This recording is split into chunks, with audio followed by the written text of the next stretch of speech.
Shalom Bapak Ibu Saudara, jumpa kembali di KIS Online. Walaupun sekarang kita belum dapat bertemu tatap muka, tetapi melalui KIS Online ini kita boleh bersama-sama untuk memuji menyembah Tuhan, dan tiba saatnya sebentar kita akan mendengarkan firman Tuhan. Sebelum mendengarkan firman Tuhan, mari kita bersama-sama berdoa. Bapa, terima kasih kalau pada kesempatan ini masih boleh ada KIS yang diadakan secara online. Kami mau serahkan dimanapun setiap jemaat-Mu berada, Tuhan yang sertai, Tuhan yang persiapkan hati dan pikirannya untuk boleh mendengarkan firman Tuhan. Dalam nama Tuhan Yesus kami berdoa, amin. Ya, firman Tuhan pada hari ini saya beri judul Dari Tuhan, oleh Tuhan, dan untuk Tuhan. Firman Tuhan diambil dari Mazmur pasal yang ke-92. Mari kita baca bersama-sama Mazmur 92 ayat 1-3, lalu lompat ke ayat 13-16. Mazmur 92 ayat 1-3, lanjut 13-16. Demikian firman Tuhan. Tuhan hakim yang adil. Mazmur, nyanyian untuk hari Sabat. Adalah baik untuk menyanyikan syukur kepada Tuhan dan untuk menyanyikan mazmur bagi nama-Mu, ya yang maha tinggi, untuk memberitakan kasih setiamu di waktu pagi dan kesetiaan-Mu di waktu malam. Ayat 13, orang benar akan bertunas seperti pohon korma, akan tumbuh subur seperti pohon aras di Libanon. Mereka yang ditanam di bait Tuhan akan bertunas di pelataran Allah kita. Pada masa tua pun mereka masih berbuah, menjadi gemuk dan segar, untuk memberitakan bahwa Tuhan itu benar, bahwa Ia gunung batuku dan tidak ada kecurangan padanya. Amin. Ya Bapak Ibu Saudara, bila kita membaca kitab Mazmur adalah kitab puisi yang berisi kalimat-kalimat yang indah dan puitis. Seringkali kita baca terkagum akan kalimatnya. Namun di balik kalimat-kalimat yang indah dan puitis tersebut, pemazmur pasti hendak menyampaikan satu pesan melalui firman Tuhan ini. Mazmur pasal 92, kalau kita lihat bersama-sama, kita akan merenungkan dan mempelajari dari pasal 92 ini terbagi menjadi 3 bagian, sekaligus menjadi 3 poin yang akan saya sampaikan pada saat ini. Mari kita lihat apa pesan yang disampaikan oleh pemazmur. Yang pertama itu, mulai dari ayat 1-5, kita bisa melihatnya sebagai pengucapan syukur dari pemazmur. Karena semuanya dari Tuhan. Mazmur 92 ayat 1-5 ini kita bisa melihat bagaimana pemazmur mengucap syukur karena kebaikan Tuhan dan kesetiaan Tuhan.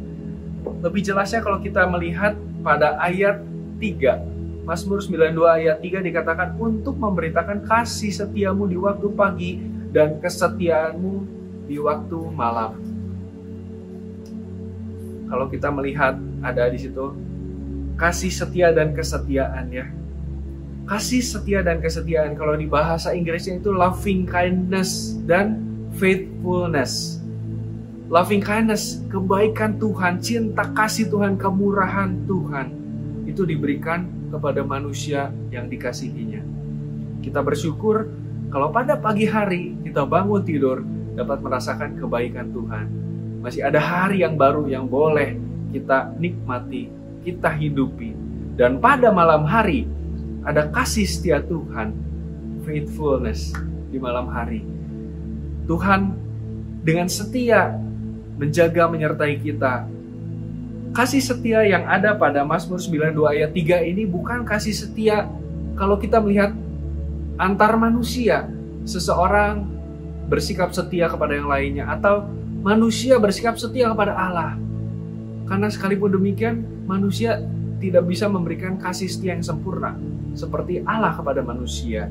Kasih setia yang dituliskan dalam ayat 3 ini itu kalau dilihat dari kamus bahasanya, kesetiaan Allah itu bersifat kokoh dan teguh. Jadi ada kekokohan dan keteguhan janji Allah, ketepatan dan keakuratan. Maksudnya apa? Ya kalau kita merenungkan, oh iya, pagi hari ada kebaikan Tuhan, malam hari kita dapat merasakan kasih setia Tuhan. Tapi kita coba perhatikan, kita resapi, kita pikirkan kembali kata-kata ini. Kebaikan Tuhan di pagi hari yang dapat kita rasakan. Bapak Ibu, kalau kita mungkin bangun di pagi hari, mungkin untuk kebanyakan orang itu merupakan hal yang biasa-biasa saja. Oh, saya malam istirahat tidur, lalu pagi bangun untuk menghadapi hari berikutnya dan melakukan rutinitas seperti kemarin-kemarin. Tapi kalau kita melihat untuk mereka yang mungkin sedang mengalami kelemahan tubuh, sedang sakit, sedang ada di dalam ICU di rumah sakit, bisa melihat keesokan harinya, pagi esok harinya, itu adalah suatu kemurahan Tuhan. Masih boleh diberikan kesempatan untuk hidup. Semuanya dari Tuhan. Kebaikan Tuhan dan kasih setia Tuhan yang kokoh dan teguh. Bahwa kita orang-orang percaya, orang-orang yang dikasihinya akan menerima janjinya. Itu kita boleh rasakan dan kita renungkan di pagi dan malam hari. Semuanya dari Tuhan. Karena perbuatan tangan Tuhan. Karena kebaikan dan anugerah Tuhan. Karena kasih setia Tuhan yang menyertai kita selalu. Maka kita bersorak-sorai. Maka kita harus bersorak-sorai di dalam Tuhan. Yang pertama mengucap syukur karena semuanya dari Tuhan. Nah, yang kedua Bapak Ibu, kalau kita lihat ke ayat-ayat selanjutnya, mulai dari ayat 6 sampai dengan ayat 14. Di situ boleh kita melihat bagaimana orang benar. Alkitab menuliskan bahwa ketika melihat musuh dalam tanda kutip, musuh orang benar, orang-orang fasik, orang-orang dunia, pemazmur ini tahu bahwa engkau di tempat yang tinggi, yaitu Allah di tempat yang tinggi. Tahu bahwa orang benar itu menghadapi kejahatan-kejahatan, menghadapi aniaya, dan kejahatan itu terus berkembang di dunia ini. Di ayat 11 di situ dikatakan, kau tinggikan tandukku seperti tanduk banteng. Aku dituangi dengan minyak baru, mataku memandangi seteruku. Telingaku mendengar perihal orang-orang jahat yang bangkit melawan aku.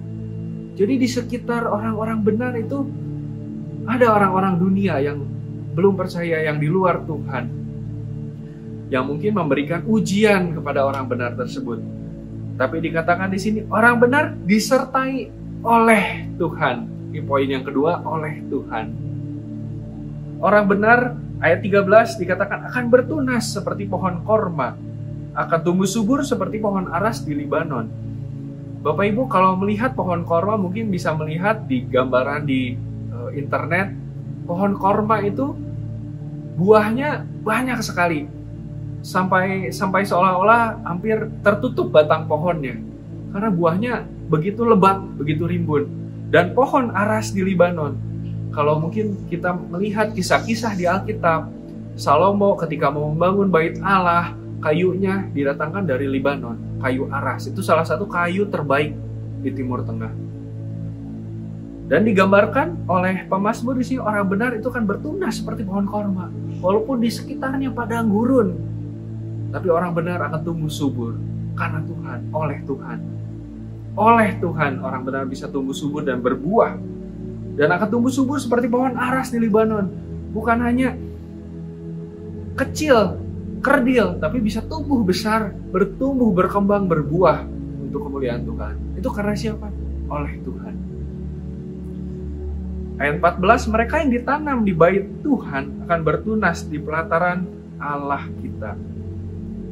Jadi kita melihat bahwa orang benar itu akan disertai oleh Tuhan, yang akan ditinggikan tetap tegak berdiri di tengah himpitan musuhnya, di tengah himpitan godaan-godaan dan tantangan dan ujian kehidupannya. Orang benar akan bertunas, akan tumbuh, berbuah seperti pohon korma dan tumbuh tinggi seperti pohon aras di Libanon hingga habis waktunya di dunia ini. Itu yang kedua yang bisa kita renungkan dari Mazmur pasal 92 ini. Yang ketiga, setelah kita mengucap syukur karena kita menyadari bahwa kemurahan kita dapatkan dari Tuhan, bahwa kebaikan, kesetiaan Tuhan, janji-janji Tuhan boleh kita aminkan. Dan kita juga sudah melalui proses untuk mencapai janji-janji Tuhan ketika kita hidup di dunia ini sampai kita habis waktunya, sampai dipanggil Tuhan. Itu semua ada dalam penyertaan Tuhan. Lalu apa yang harus kita lakukan berikutnya? Mazmur pasal 92 di ayatnya yang terakhir jelas dikatakan.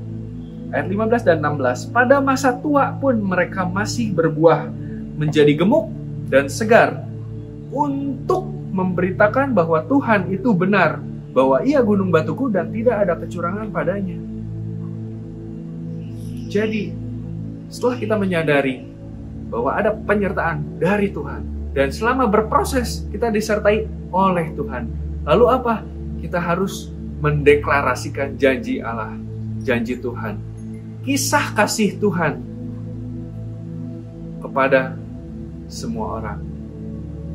Itu yang ketiga. Jadi berkat yang ada pada kita itu kita harus beritakan kepada orang-orang supaya kita menjadi perpanjangan kisah kasih Tuhan. Jadi kita yang sudah merasakan kasih Tuhan, sudah menerima penebusan di dalam Tuhan Yesus Kristus, kita yang sudah lahir baru, kita yang sudah menjadi tubuh Kristus, kita harus memberitakan Injil tersebut kepada dunia. Di mana Tuhan telah menyerahkan dirinya sebagai ganti hidup setiap orang yang percaya kepadanya. Barang siapa berseru kepadanya, dia akan beroleh hidup yang kekal. Tuhan akan memelihara hidup kita sampai saat ini dan terus akan menyertai dan memimpin hidup kita sampai kuota kita habis. Mungkin Bapak Ibu Saudara ada yang berpikir, saya telah menyerahkan hidup saya untuk Tuhan. Tapi apa yang dapat saya lakukan? Bekerjalah untuk Tuhan di masa sisa-sisa hidupmu. Sesuai panggilan kita masing-masing. Mungkin ada yang harus di rumah tangga, full menjadi ibu rumah tangga. Itulah pekerjaannya, itulah panggilannya. Lakukan dengan sepenuh hati seperti untuk Tuhan dan bukan untuk manusia. Mungkin ada yang bekerja dan profesional. Lakukanlah usahamu, pekerjaanmu itu dengan penuh integritas sebagaimana anak-anak Allah, sebagaimana orang yang takut akan Tuhan. Mungkin ada yang masih menyelesaikan studinya, mungkin ada yang masih berjuang untuk sembuh dari sakitnya. Terus berharap sama Tuhan. Ketika kita dikasih kesempatan, masih dikasih hidup di dunia ini, berarti ada misi, berarti ada panggilan setiap kita yang harus kita selesaikan. Setiap kita memiliki misi masing-masing yang berbeda-beda sesuai dengan panggilan dan talenta kita. Lakukan itu dengan sepenuh hati untuk Tuhan. Jadi dari Mazmur pasal 92, pada hari ini, pada saat ini, kita boleh merenungkan apa yang dikatakan, apa yang mau disampaikan pemazmur pada setiap kita. Ada 3 hal. Yang pertama, dari Tuhan. Kita merenungkan apa yang kita dapat dari Tuhan, kebaikan dan kesetiaan Tuhan dalam hidup kita. Lalu oleh Tuhan, yang kedua, oleh Tuhan. Bagaimana penyertaan dan pimpinan Tuhan kita rasakan dalam hidup kita sampai detik ini dan seterusnya.